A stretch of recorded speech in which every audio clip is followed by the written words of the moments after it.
Muy buenos días, mis queridos y amados hermanos, que el Señor les bendiga. Un abrazo especial para cada uno de ustedes.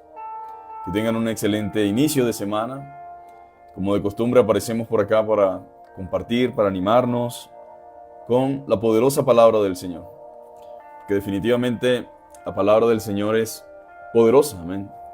La palabra de Dios es viva, como dice ella misma, eficaz y más cortante que toda espada de doble filo, que penetra hasta lo más profundo de nuestro ser, mis amados hermanos. La palabra del Señor puede abatir, puede levantar, puede corregir, puede instruir. En realidad, la palabra del Señor es todo, mis amados hermanos.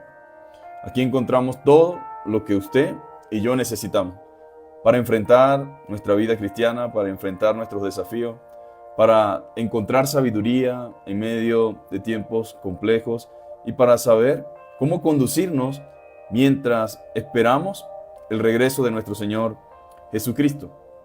De manera que hoy lunes agradecemos al Señor este hermoso día, este hermoso momento, este tiempo.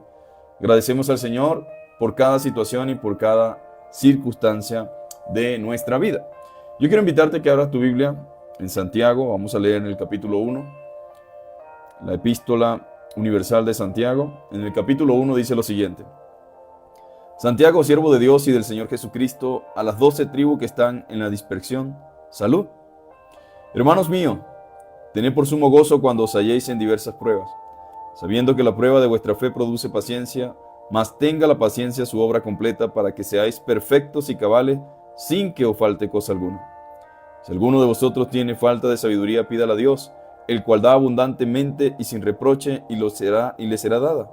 Pero pida con fe, no dudando nada, porque el que duda es semejante a la onda del mar, que es arrastrada por el viento y echada de una parte a otra. No piense pues quien tal haga, que recibirá cosa alguna del Señor. El hombre de doble ánimo es inconstante en todos sus caminos. El hermano que es de humilde condición gloríese en su exaltación, pero el que es rico en su humillación, porque él pasará como la flor de la hierba. Porque cuando sale el sol con calor abrasador, la hierba se seca, su flor se cae, y perece la hermosa apariencia. Así también se marchita el rico en sus empresas. Bienaventurado el varón que soporta la tentación, porque cuando haya resistido la prueba recibirá la corona de la vida que Dios ha prometido a los que le aman. Entonces estamos en Santiago, esta hermosa carta, esta carta motivadora, esta carta inspiradora, esta carta que nos llama a tener gozo aún en medio de las pruebas. ¿Pero quién era Santiago? ¿Cuál Santiago es este? Pues este Santiago fue el pastor de la iglesia de Jerusalén y el hermano del Señor Jesucristo. Ese es este Santiago del cual está escribiendo esta carta para alentar a los hermanos que estaban dispersos alrededor del mundo. Dice la carta que Santiago se presenta como siervo de Jesucristo a las 12 tribus que están en la dispersión. La iglesia desde sus inicios ha padecido persecución, ha padecido intolerancia y le ha tocado o le tocó a los hermanos de ese primer siglo ser esparcidos. Entonces, este Santiago, quien era hermano del Señor, que cuando el Señor inició el ministerio no creía en él, pues era su hermano, ¿verdad? No entendía muchas cosas de las que él hablaba y de las que él hacía.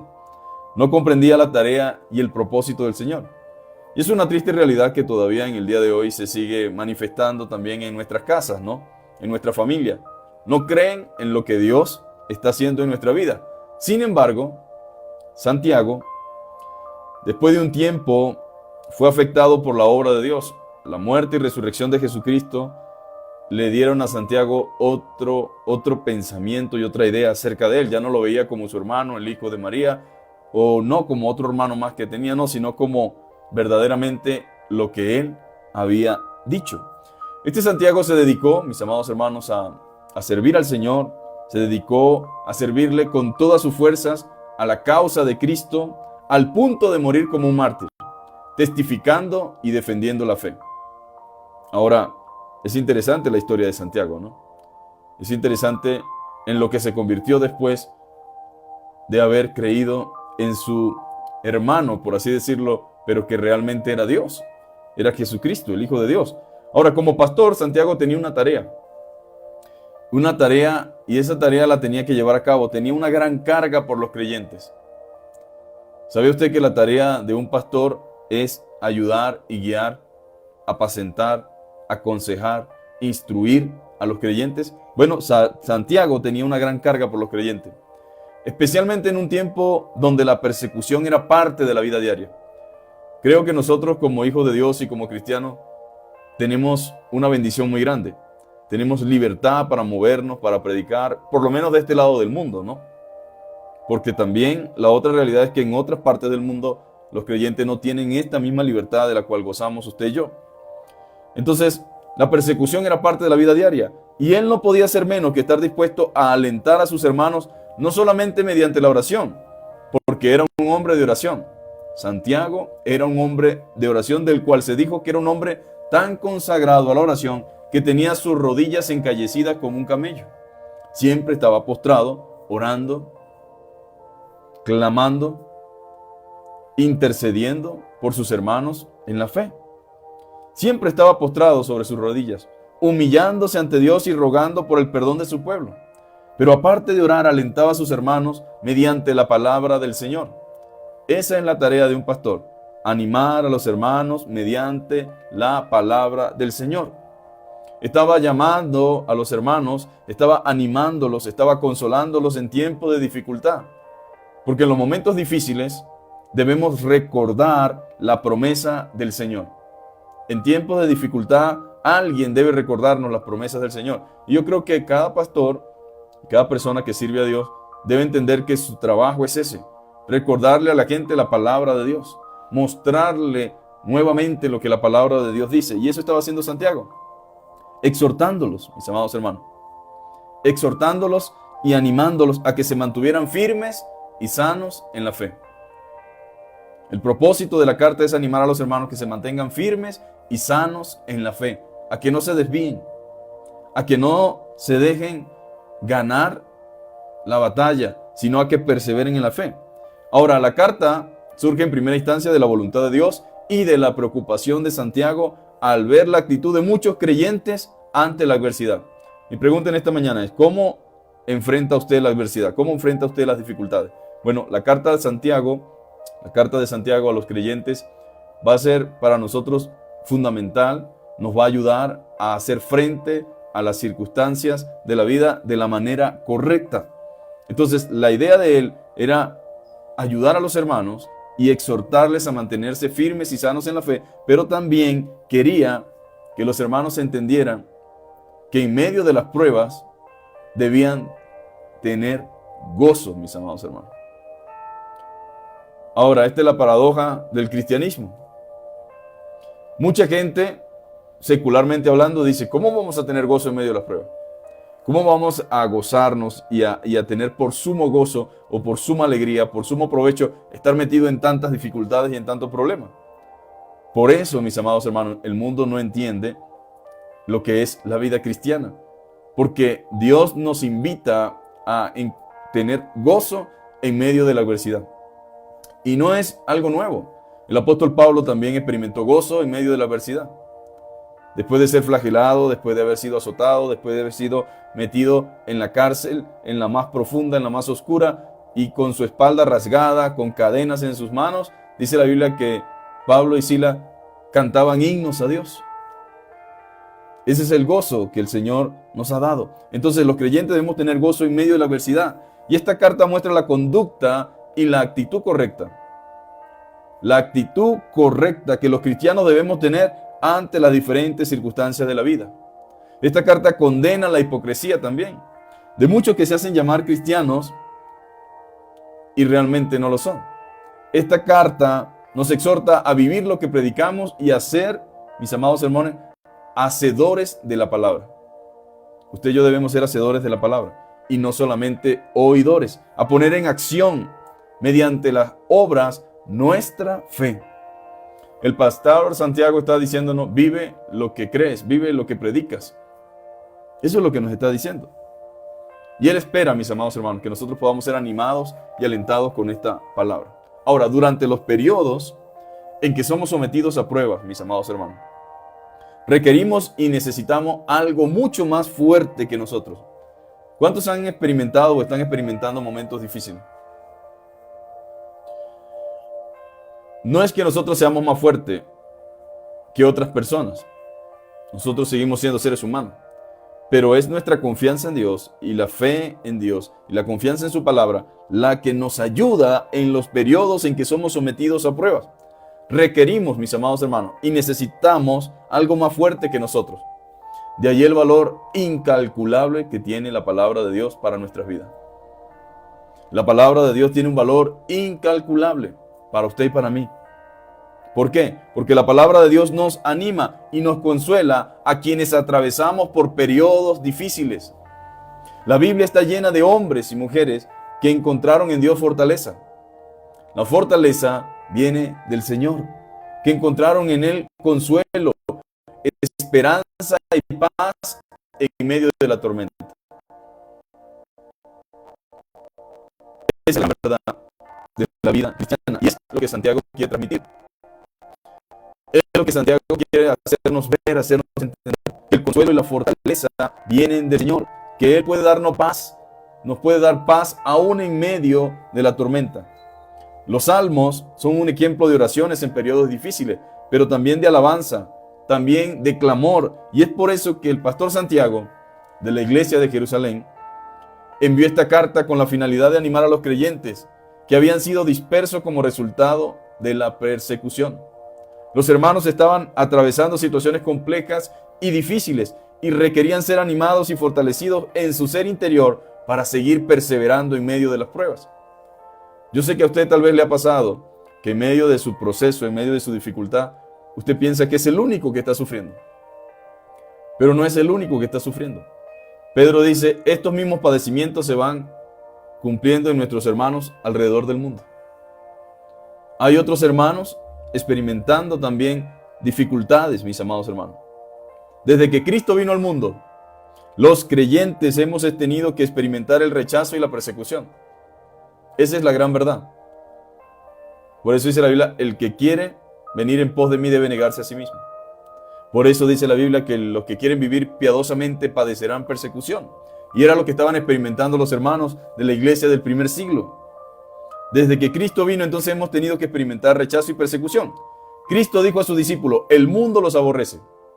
No sé de dónde salió esa idea de que este mundo nos ama, de que este mundo, no, mis amados hermanos. El mundo aborreció a Cristo y el mundo aborrece a los que quieren vivir como Cristo.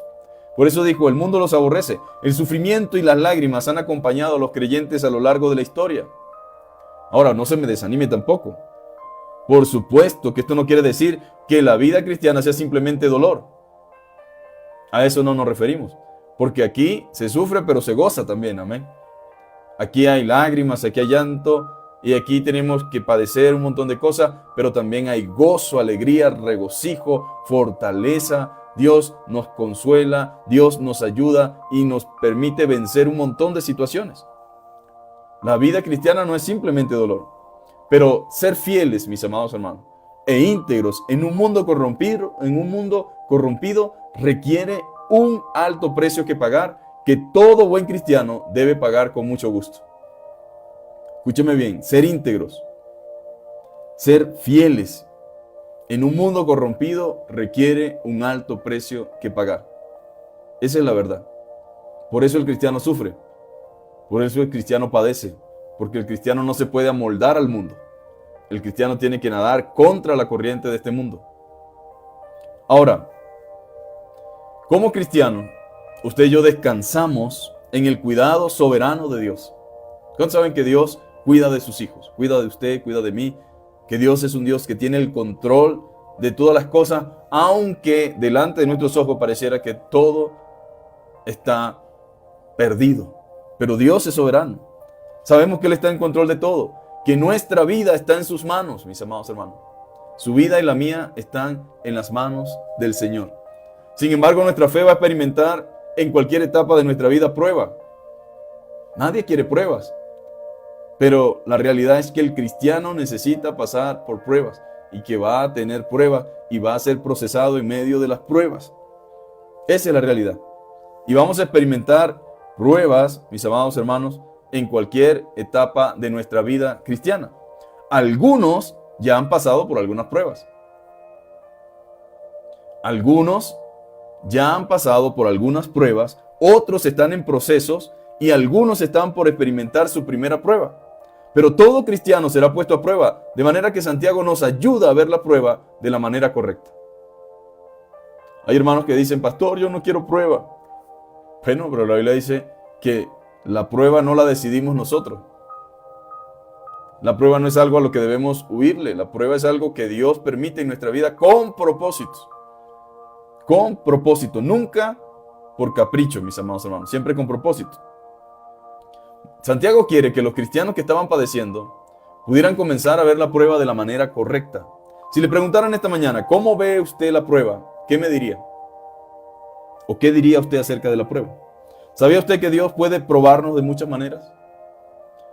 Pero siempre con un propósito, siempre con una intención, nunca por capricho ni por crueldad. Al contrario, siempre pensando en generar nuestro crecimiento y nuestro provecho espiritual. Hombre, pensemos nada más en Jot. Jot no fue el mismo después de la prueba que le vino. Ay, pastor, pero eso fue terrible. Pero a veces es la manera y la forma en la que Dios puede convertirnos en el hombre y la mujer que Él quiere que usted y yo seamos. Pensemos en Abraham.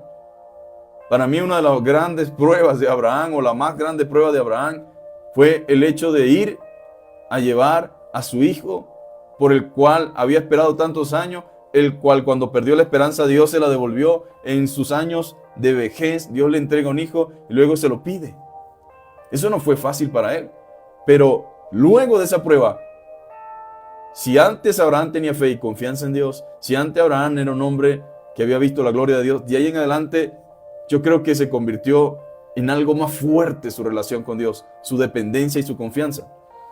Entonces Santiago quiere que usted y yo, al igual que los hermanos del primer siglo, veamos la prueba como algo, mis amados hermanos, que genera nuestro crecimiento espiritual, nuestro provecho espiritual. Siempre tenga presente que Dios nos ama. Nunca dude de eso. Porque, mis amados hermanos, esa es la realidad. Nunca dude de que Dios lo ama. Porque si hay algún momento en el cual el diablo ataca nuestra mente es durante el periodo de prueba.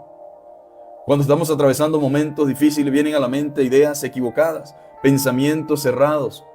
¿Por qué Dios? ¿Por qué Dios, si es bueno, permite eso en tu vida? ¿Por qué Dios, si es bueno, permitió eso con tu familia? ¿Por qué si Dios es bueno, permitió eso con tu hijo? ¿Por qué si Dios es grande y poderoso, no hizo esto, no hizo aquello? ¿Por qué si dice que Dios te ama y te ama tanto como para hacerte sufrir de esta manera? Mis amados hermanos, tenga siempre presente que Dios lo ama. Aunque el diablo le susurre lo contrario. Dios lo ama aunque el diablo le susurre lo contrario. Y aunque en el momento de duda, de prueba, el diablo viene, ataca nuestra mente durante el periodo de prueba. Y Santiago sabía que sus hermanos estaban viviendo cualquier cantidad de circunstancias y sabían que necesitaban una palabra de ánimo. Tal vez nosotros necesitemos una palabra de ánimo. Tal vez nosotros necesitemos una palabra de consuelo. Y Dios tal vez está trayendo su palabra para consolarnos, para animarnos, para alentarnos, mis amados hermanos. Cosa muy distinta a lo que se enseña en el día de hoy. Muchos creyentes están engañados viviendo en una burbuja emocional. Sí, esa es la realidad. Una burbuja emocional donde se les enseña que Dios solo quiere hacerles ricos y prósperos. Donde se enseña que la única intención de Dios con nosotros es que vivamos la vida a plenitud, en deleites carnales. Dios quiere que tú vivas tu vida a plenitud. Pero la vida a plenitud no es como la presenta este mundo, mis amados hermanos. Y muchos creyentes están en una burbuja emocional donde solamente escuchan que Dios quiere hacerles ricos y prósperos, que no tengan ningún tipo de problemas. Válgame Dios, hermanos, vivir en este mundo lleno de mentira, de falsedad, de hipocresía, lleno de injusticias, y usted ser un cristiano y vivir aquí en este mundo sin problemas es porque usted no está diciendo la verdad, porque usted no está predicando la verdad, porque usted no se opone al engaño, a la mentira, porque usted no comparte de las mismas cosas que comparte este mundo. Si usted comienza a vivir su vida cristiana, va a tener problemas aunque no quiere tenerlos. Si usted comienza a vivir su vida cristiana, usted va a tener dificultad, no porque usted las busque, es que ese es lo que va a venir como resultado de mantenernos fieles a Dios. En un mundo de mentira, como en el que estamos, de hipocresía, y donde no hay ningún tipo de verdad, sino que todo es relativo, pues vamos a padecer. Porque aunque nos digan, nos presenten y traten de convencernos de que la ideología de género, de que esto, de que aquello, nosotros llamamos pecado a lo que es pecado, mis amados hermanos. La Biblia dice que debemos hacer una distinción entre lo santo y lo profano, entre lo que es de Dios y lo que no es de Dios. Ahora, cuando usted se pone firme en sus convicciones, automáticamente, aunque no es su intención lastimar a nadie, sale la gente herida, molesta y dice, comienza un pleito hacia su persona. Comienza una segregación hacia su persona. No quiero ver nada contigo. Tú eres un religioso, un fanático. No es que nosotros queremos eso, pero la verdad divide, mis amados hermanos. La verdad divide. Por la verdad murió Cristo. Jesús dijo, no piensen que he venido a traer paz. He venido a traer problemas a este mundo. Por supuesto, el Señor tenía, la intención del Señor, ¿cuál es? Salvarnos, redimirnos. Pero para salvarnos y redimirnos tiene que decirnos la verdad. ¿Y cuál es la verdad? Somos pecadores. ¿Cuál es la verdad? La verdad es lo que nadie quiere escuchar. Dígale a alguien sobre su pecado y verá cómo le cambia el rostro, cómo le cambia la apariencia, y verá que absolutamente desde ese momento usted empieza a ser una persona incómoda para él o para ella. Bueno, yo sé que hay buenas intenciones de muchos hermanos de querer llevar un evangelio amigable, amistoso, pero Jesús se levantó y dijo, generación de víboras. Dijo Juan el Bautista, ¿quién les enseñó a huir de la ira venidera? Hacer frutos dignos de arrepentimiento. El hacha está puesta ya. Y todo árbol que no da buen fruto va a ser cortado y echado en el fuego. Herodes, esa no es tu esposa. Pero imagínense, por más que queramos, mis amados hermanos, tratar de ayudar y de compaginar y de caer y de agradar al mundo, la realidad es que si no hablamos la verdad, si decimos la verdad, comenzamos a tener problemas. Se enseña que ninguna persona cristiana puede tener enfermedad, ignorando los propósitos y los planes del Señor. ¿Cuántos saben que Dios puede usar alguna enfermedad en la vida de una persona para cumplir un propósito mayor? Por ejemplo, la salvación de su alma, el perdón de sus pecados. ¿Cuántos no han conocido a Cristo en el hospital, en la sala de urgencia? ¿Cuántos no han conocido a Dios moribundos, desahuciados médicamente?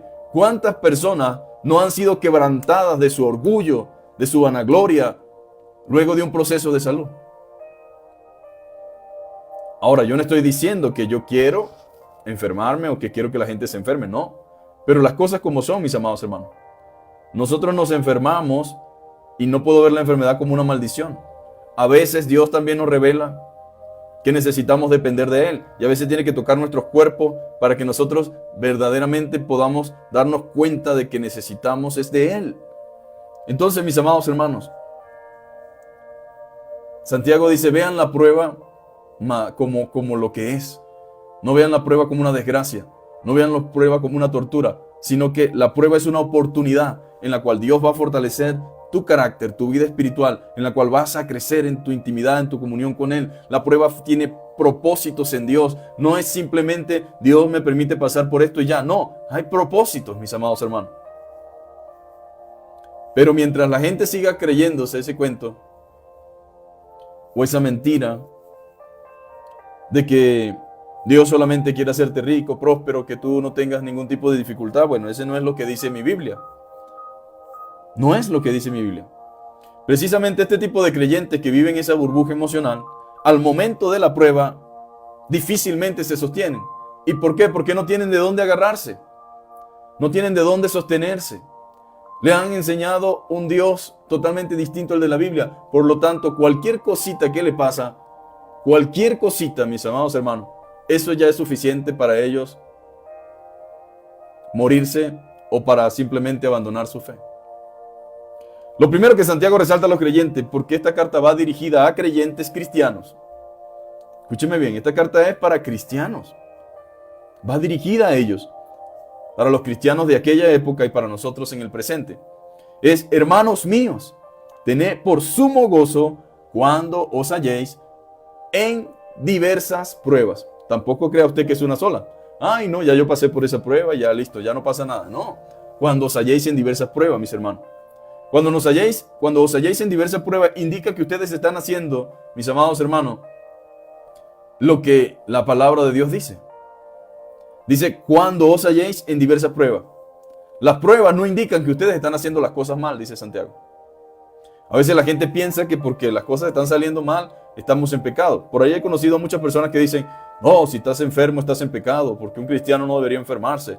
Nosotros estamos llamados para ser bendecidos, para bendecir en bendición, en prosperidad y en salud. Pero mis amados hermanos, el hecho de que alguien se enferme no indica que están haciendo las cosas mal. Forma parte del proceso de Dios para nuestras vidas. Santiago dice: no se amarguen ni se resientan, no cuestionen la sabiduría de Dios ni sus planes, solamente confíen en Él y su voluntad. Muchos cristianos andan como la gente supersticiosa, ¿no? O andan como la gente que está en el mundo del espiritismo. Si está enfermo, va a echarse unos ramazos, va a verse con un brujo. Si está enfermo, lo ve como... No, mis amados hermanos. Santiago dice: ustedes no están haciendo las cosas mal. Lo que pasa es que las pruebas forman parte del proceso de la vida cristiana. No se amarguen, dice el Señor, por medio de Santiago. No se resientan en medio del proceso. No cuestionen la sabiduría de Dios. No digan: Señor, ¿por qué me pasa a mí esto? Diga como Job: Señor, Jehová Dios dio, Jehová Dios quitó, sea el nombre de Jehová, bendito de siglo en siglo. Dice que Job no atribuyó despropósito alguno a lo que Dios estaba permitiendo en su vida. No cuestionen los planes del Señor. Vean las pruebas como algo de valor, dice Santiago, que genera en ustedes provecho presente y futuro. Afróntenlo con una actitud correcta. Gócense en la obra que Dios está haciendo en ustedes. Alégrense y gócense en la obra que Dios está haciendo en ustedes a través de la prueba. La frase: tened por sumo gozo cuando os halléis en diversas pruebas, mis amados hermanos. Santiago no dice si os halláis en diversas pruebas, sino cuando os halléis. Como dice, mis amados hermanos, William MacDonald, nunca podremos librarnos de ellas. ¿De quiénes? De las pruebas. Las pruebas, mis amados hermanos, van a venir en diferentes etapas, en diferentes periodos de nuestra vida. Ahora, ¿qué vamos a hacer con ellas? Con las pruebas. Y es aquí donde Santiago busca que los creyentes comprendamos que ninguna prueba en nuestra vida es en vano. Ninguna prueba en nuestra vida es en vano. Y que su fin siempre será provechoso. Debemos afrontar con gozo los procesos de Dios en nuestra vida. Ahora, qué bello es poder entender esto, ¿verdad? Qué bello es poder entender que cada circunstancia en nuestra vida, por muy difícil que parezca, redundarán para la gloria de Dios y beneficio espiritual de nuestras almas. Ahora, ¿cómo ve la prueba? ¿Cómo debe ver la prueba después de ver lo que la palabra de Dios dice? Bueno, yo creo que Dios nos habla según la necesidad de nuestras almas, mis amados hermanos. Hay propósito en Dios. Hay propósito en Dios en todo lo que me acontece. Y después de la prueba somos diferentes. Nuestra comunión con Dios cambia. Nuestra vida espiritual se fortalece. Crecemos en medio de las pruebas si las asumimos con la actitud correcta. Esto es lo que hay. Pero gloria a Dios. El Señor tiene propósito en todas las cosas. Ahí sí que aplica a los que amamos a Dios. Todas las cosas nos ayudan a bien. Esa es la realidad. Abraham no fue el mismo después de la prueba en el monte Moriah. Resultó en su provecho espiritual. Su idea del Señor se amplió y su confianza en Él creció. Tened por sumo gozo cuando os halléis en diversas pruebas. La Nueva Traducción Viviente lo dice así: amados hermanos, cuando tengan que enfrentar cualquier tipo de problema, considérenlo como un tiempo para alegrarse mucho, porque ustedes saben que siempre que se pone a prueba la fe, la constancia tiene una oportunidad para desarrollarse. Hermanos míos, considérense muy dichosos cuando tengan que enfrentarse con diversas pruebas, pues ya saben que la prueba de su fe produce perseverancia. La prueba de vuestra fe produce perseverancia. Es lo mismo que Jesús dijo en el Sermón del Monte. Bienaventurados sois cuando por mi causa os vituperen y os persigan, y digan toda clase de mal contra vosotros mintiendo. Gozaos y alegraos, porque vuestro galardón es grande en los cielos, porque así persiguieron a los profetas que fueron antes que vosotros. Ahora, es hermoso. La palabra griega para prueba es pierasmo. Es una prueba que se hace con un fin.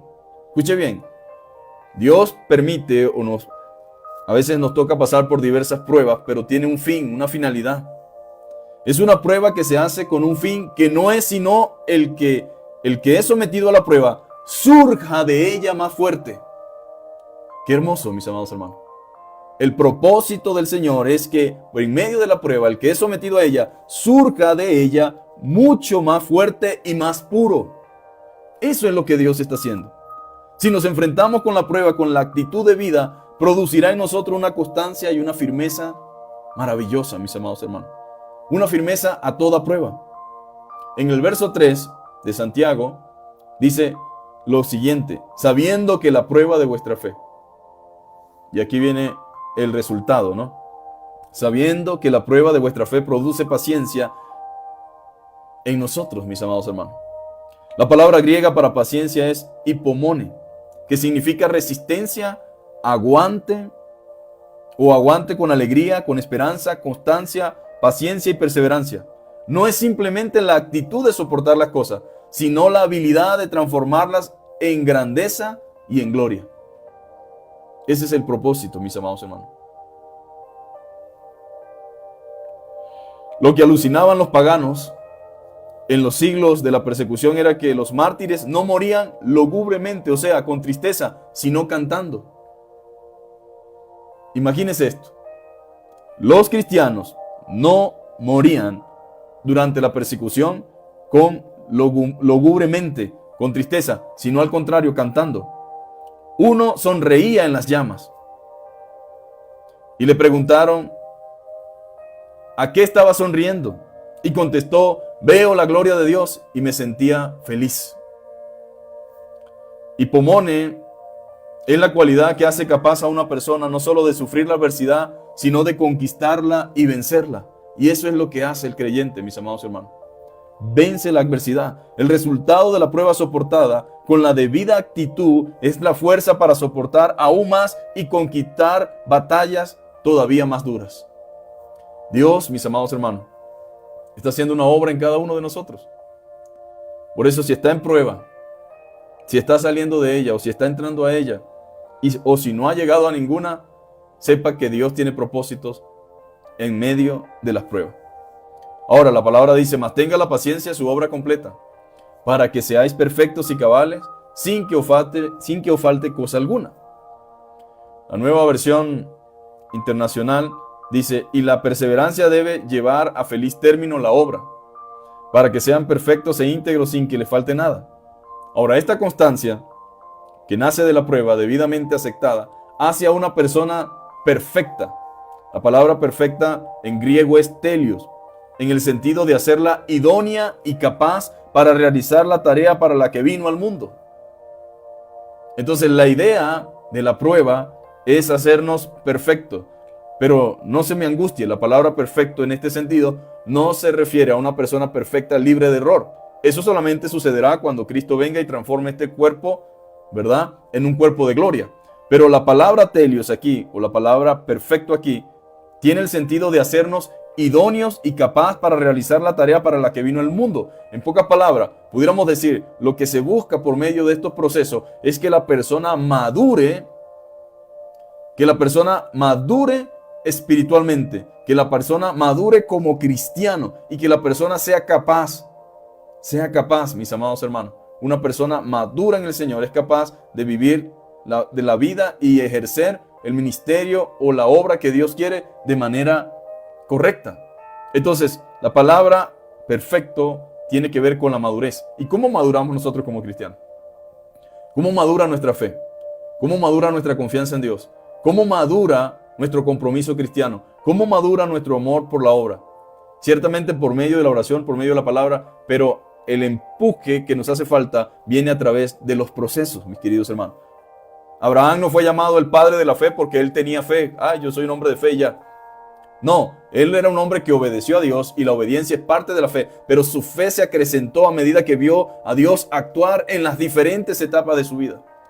Ciertamente era un hombre de fe, Abraham, pero la fe de Abraham se incrementó en mayor proporción después de bajar del monte Moriah con su hijo. La fe de Abraham se acrecentó muchísimo más después de esa prueba. La fe, mis amados, crece en nuestra vida cristiana a medida que experimentamos procesos. Y yo creo que la fe suya y la fe mía es diferente, mis amados hermanos, a cuando comenzamos en el Señor. Tal vez hemos experimentado unos más y otros menos, porque todo es conforme al propósito de Dios y conforme a la necesidad nuestra, diferentes procesos. Pero nuestra confianza en Dios se ha incrementado.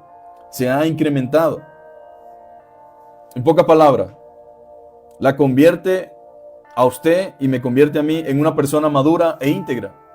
Y aquí tenemos una gran idea. Por la forma en que nos enfrentamos con las experiencias de la vida, nos estamos capacitando o incapacitando para la labor que Dios quiere que realicemos. En griego, telios tiene generalmente el sentido de perfección para un fin determinado. Lo hace completo. En griego, mis amados hermanos, o colocleros, que quiere decir íntegra o perfecta en todas sus partes, gradualmente, esta constancia a toda prueba desplaza las debilidades y las imperfecciones del carácter de una persona. Ahora, ¿cuántos sabemos que tenemos imperfecciones en nuestra vida espiritual, en nuestro carácter, en nuestra formación? ¿Y Dios qué hace? Trabaja en nosotros. ¿Cómo? Por medio de procesos. Él es el alfarero, nosotros somos el barro, y Él nos va trabajando y nos va moldeando hasta convertirnos en el hombre y la mujer que Él quiere que seamos. Lamentablemente mucha gente cree que está bien y dice, no, yo estoy ya en un nivel X, pero Dios dice, a ti te falta todavía.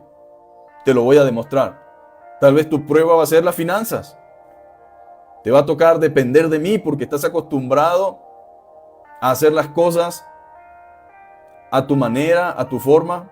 Te hace falta dependencia y como estás blindado, pues entonces voy a comenzar a quitarte todas esas cosas para ver cómo va a ser tu reacción, para mostrarte dónde estaba tu confianza.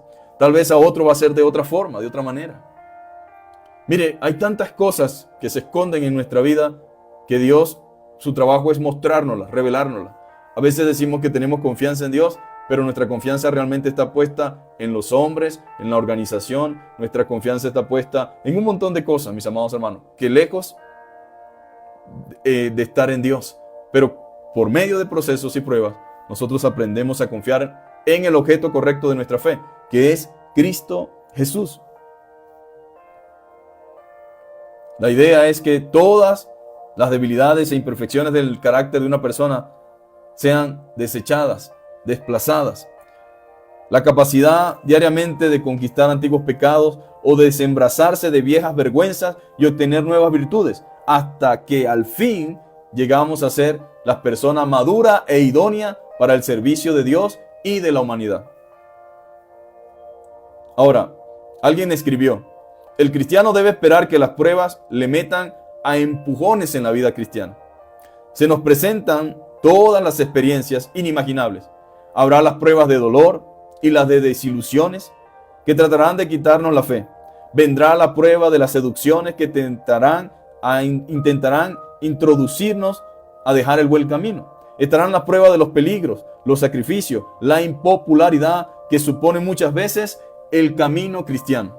Pero nada de eso nos viene para hundirnos, sino para remontarnos. No pretenden vencernos, sino que las venzamos, ni debilitarnos, sino fortalecernos. La vida cristiana es como la de un atleta. Cuanto más duro es el entrenamiento, más animado está, porque sabe que así estará dispuesto para realizar un esfuerzo que le conduzca a la victoria.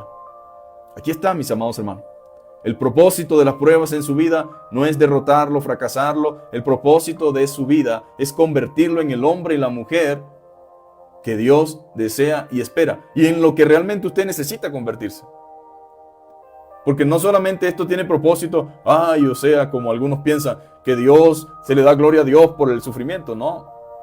Se le da gloria a Dios por el dolor, no. Lo que pasa es que usted, aparte de Dios, necesita convertirse en ese hombre o esa mujer. Lo necesita, mis amados hermanos. Browning decía, tenemos que acoger con alegría cualquier revés que hace más áspero el camino suave. Porque si cuesta, es porque vamos cuesta arriba hacia la cima. Voy a leerlo otra vez. Tenemos que acoger con alegría cualquier revés que hace áspero el camino suave. Porque si cuesta, es porque vamos cuesta arriba hacia la cima. Y esa es la realidad, mis amados hermanos. Sin lugar a dudas, las pruebas nos enseñan a esperar y a depender. Nos llevan a la sumisión, al desprendimiento, a la humildad, a valorar las cosas eternas por encima de lo material. Por esto, mis amados hermanos, es que a veces son necesarias. Esto no lo entendemos sino hasta después que experimentamos muchas pruebas, incluyendo la enfermedad, que entendemos el valor de la vida. No es así para todos, pero sí se necesita, mis amados hermanos, pasar por diferentes pruebas y por diferentes situaciones. Usted no aprende el valor de la salud, ni aprende a valorar la importancia de la presencia de alguien cuando se está enfermo, hasta que usted mismo experimenta problemas de salud.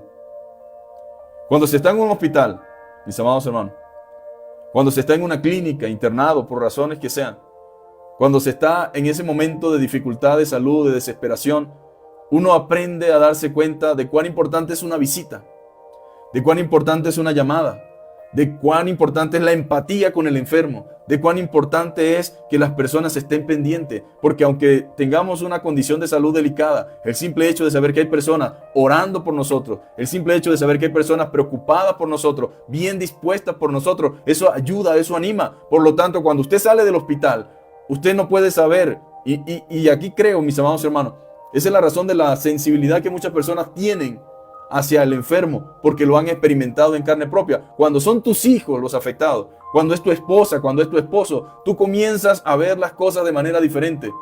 Pero hay tanto cristiano indiferente en el día de hoy, mis amados hermanos. Me vale, me da igual quién sea el que esté enfermo, no me importa quién está necesitando algo. Entonces dice Dios, tú no quieres entender por medio de las escrituras.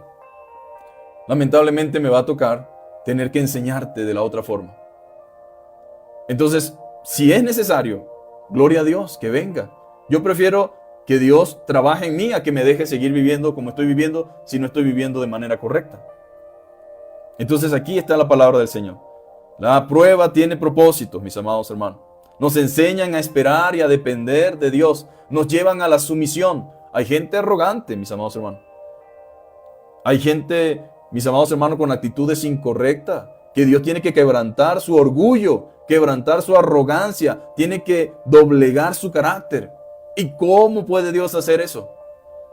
Bueno, despojándolo de todas las cosas que lo llevan a ser así. Y cuando entonces está listo, Dios te vuelve a poner y te vuelve a dar. Pero Dios tiene que trabajar, mis amados hermanos. Nos llevan a la sumisión, al desprendimiento, a la humildad, a valorar las cosas eternas por encima de lo material. Entonces nos toca experimentar esto. Bueno, bendito sea Dios. Señor, tú sabes lo que necesitamos. Lo que necesitamos, danos eso. La prueba produce paciencia. Sí, Dios tiene que trabajar en nuestro carácter, mis amados hermanos. Necesitamos, mis amados hermanos, entender esto. No olvide usted, mi querido hermano, que Dios sabe cómo tratarnos y hasta dónde puede apretarnos. A cada uno Dios nos conoce. Él sabe hasta dónde apretarnos, a cada uno en particular. Él nos conoce. Él sabe hasta dónde. De la misma forma que un padre conoce a sus hijos y que por amor le toca disciplinarnos, nuestro Dios nos moldea a su imagen mediante las pruebas. Alguien dijo que la madurez se desarrolla solo en el laboratorio de la vida. Esa es una gran verdad. Alguien dijo que la madurez solamente se desarrolla en el laboratorio de la vida. Las pruebas no solo nos ayudan a fortalecer nuestra fe, sino que también transforman nuestro carácter. Los problemas de la vida, las carencias, las necesidades, las enfermedades pueden verse de dos maneras. Una, como una desgracia, y así lo ve la mayoría, como una desgracia. O dos, como un gimnasio que transforma los músculos de nuestra fe. Yo prefiero verlo como la segunda, como un gimnasio espiritual, mediante el cual podemos ejercitar nuestra fe hasta llegar hasta la medida de Cristo, mis amados hermanos. Quizás usted se siga preguntando, ¿cuál es el propósito de Dios en las pruebas? Es la perfección del carácter de los hijos de Dios. Él quiere que sus hijos sean maduros. Y la madurez se desarrolla solo en el laboratorio de la vida. Las pruebas, mis amados hermanos, producen paciencia. Lo cual significa, en la Biblia, la palabra paciencia significa resistencia. A su vez conduce al creyente a una madurez más profunda en Cristo. Confiar en Dios durante las pruebas, por supuesto, exige fe del cristiano. Pero saber que Dios tiene un propósito divino en mente nos ayuda a someternos a Él.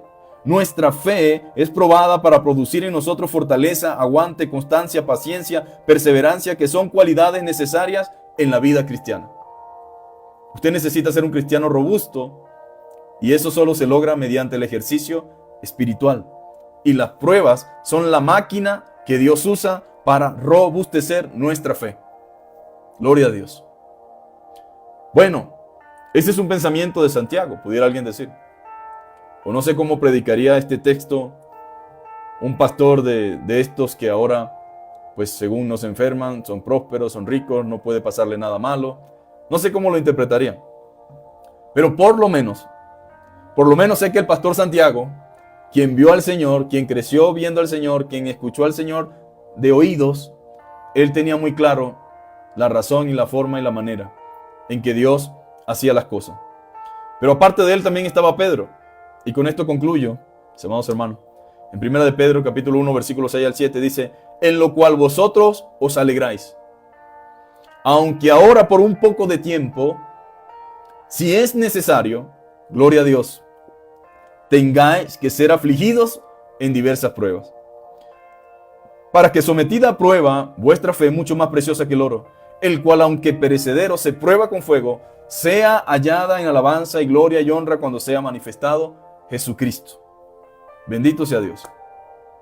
Si es necesario, tenéis que ser afligidos en diversas pruebas. Pero, qué hermoso, para que sometida a prueba vuestra fe, mucho más preciosa que el oro, el cual aunque perecedero se prueba por fuego, sea hallada en alabanza, honra y gloria cuando sea manifestado Jesucristo. Pablo decía, nos gloriamos en las tribulaciones. Nos gloriamos en las tribulaciones. Santiago dice que nuestra fe tiene que ser probada por fuego. Ahora yo me preguntaba, ¿y por qué Dios tiene que probar nuestra fe? Él no conoce el corazón. Dios conoce su corazón y conoce el mío. Pero usted y yo a veces no conocemos nuestro corazón. A veces creemos algo de nosotros que no lo somos. Y solamente el fuego y la prueba del fuego va a revelar lo que hay en nuestro corazón. Y eso también es misericordia de Dios. Eso también es la misericordia de Dios. Porque Dios quiere que yo me dé cuenta de cuánta necesidad tengo de Él. Y que me arrepienta también de ciertas conductas, de ciertos pecados. Que a menos que atraviese por eso, no me daría cuenta. Entonces, alabemos al Señor. Démosles gracias a Dios por la bendición que tenemos, mis amados hermanos, de conocerlo. No sé qué prueba esté enfrentando, o cuál haya enfrentado, o cuál vaya a enfrentar cada uno de ustedes. Pero sepa que si en algún momento se encuentra en una de ellas, lejos de cuestionar la sabiduría de Dios, lejos de maldecir a Dios como algunas personas lo hacen, lejos de señalar con su dedo al cielo para tratar de hacerle ver a Dios que es injusto, simplemente diga: Señor, gracias, porque tu trato conmigo significa que me amas. Tu trato conmigo significa que te preocupas por mí. Tu trato conmigo significa que tú quieres hacer una obra en mí y que tú estás trabajando en mi vida. Señor, solamente te pido fortaleza. Solamente te pido sabiduría en medio de este proceso para ver las cosas como tú quieres que la vea. Vamos a orar en esta mañana, vamos a darle gracias a Dios. Vamos a ponernos en sus manos y digámosle: Señor, ayúdame. Ayúdame. Ayúdame en medio de mis pruebas. Ayúdame a asumirlas con humildad. Ayúdame a asumirlas con la actitud correcta. Ayúdame a humillarme delante de ti. A no andar batallando ni luchando contigo, Señor, sino rendirme a ti. Y a poder saber que tú eres un Dios que me amas, que eres un Dios bueno y que tú quieres transformarme en el hijo, en el hombre y en la mujer que tú quieres que yo sea, Señor. Dame de tu gracia y ayúdame en medio del proceso a saber que tu gracia es suficiente y que todo tiene propósito en ti. Algunas veces lo entendemos en medio de la prueba, otras veces después de la prueba, otras veces después de mucho tiempo de la prueba, podemos decir: Gloria a Dios, porque si yo no hubiese experimentado esto, si yo no hubiese pasado por esto, no hubiese entendido esto, Señor. Padre, en el nombre de Jesús te damos gracias, Señor, por esta mañana. Gracias por tu palabra.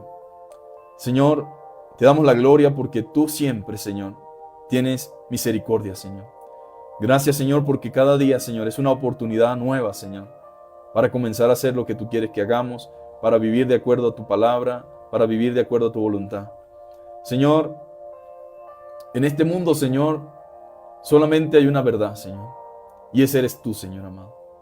Toda otra cosa, Señor, puede parecer verdad, pero si no tiene sustento en tu palabra, no es verdad, Señor. Padre, ayúdanos como iglesia, ayúdanos como tus hijos, ayúdanos como creyentes, Señor. Padre, ayúdanos a entender, Señor, que la voluntad de Dios es buena, agradable y perfecta, Señor. Que aunque algunas veces no entendemos tu voluntad, Señor, nos debe generar gozo y satisfacción saber el hecho de que la voluntad de Dios es buena, agradable y perfecta. Señor, ayúdanos a conformarnos a ella, Señor, a aceptarla a ella, Señor. A saber, Señor amado, que quieres bendecir nuestras vidas, Señor, aún en medio de los procesos, Señor.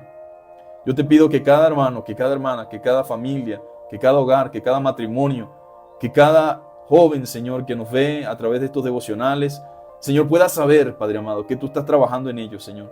Pueda saber, Señor, que las pruebas tienen propósito y que todas aquellas cosas que no entienden, Señor, tienen una finalidad. Señor, transformarlos en el hijo y la hija que tú quieres que seamos. Señor, yo te pido en el nombre de Jesús, que así como tú le dijiste a Pedro, Pedro, Satanás te ha pedido para zarandearte, pero yo he rogado que no te falte la fe, Señor. Padre, hoy rogamos que no nos falte la fe a ninguno, Señor. Que no nos falte la fe en medio del proceso, Señor. Que no nos falte la fe, Señor, en medio del dolor, en medio de la dificultad, en medio de la aflicción. Señor, que en medio de la aflicción podamos recordar, Señor, a Daniel, Sadrach, Mesach y Abednego, Señor, que bajo ninguna circunstancia, Señor, se dieron a las presiones mundanas, Señor. Bajo ninguna circunstancia, Señor, se dieron, Señor, a las presiones, Señor. Pero en todas las circunstancias los acompañaste, aún en medio del fuego, Señor, estabas tú en medio de ellos, Señor. Aún en medio del foso de los leones, estabas tú, Señor amado. Oh, Padre amado, que podamos saber, Señor amado, que todo tiene propósito en ti, Señor. Recibe la gloria, Señor. Recibe la honra. Ayuda a mis hermanos, según sea su necesidad, Señor. Padre, y permite que en este día, Señor, reciban fortaleza y consuelo de parte tuya. En el nombre de Jesús oramos y te damos gracias. Amén y amén. Dios les bendiga a todos mis hermanos. Un abrazo grande para todos. Seguimos, como de costumbre, orando en casa por cada una de sus peticiones. Si el Señor lo permite, nos vemos mañana. Saludos a nuestros hermanos que están en Argentina, los que están en México, en el DF. También a nuestros hermanos que nos ven desde Venezuela. Tus hermanos que están en Houston, Estados Unidos. Saludos también, mi hermano Joel en Panamá. Bueno, saludos para todos ustedes, mis hermanos. Meditemos en el Señor. Meditemos en todo lo que hemos hablado y que el Señor nos dé consuelo y nos dé sabiduría en medio de este tiempo en el que vivimos. Dios les bendiga, Dios les guarde. Les mando un abrazo.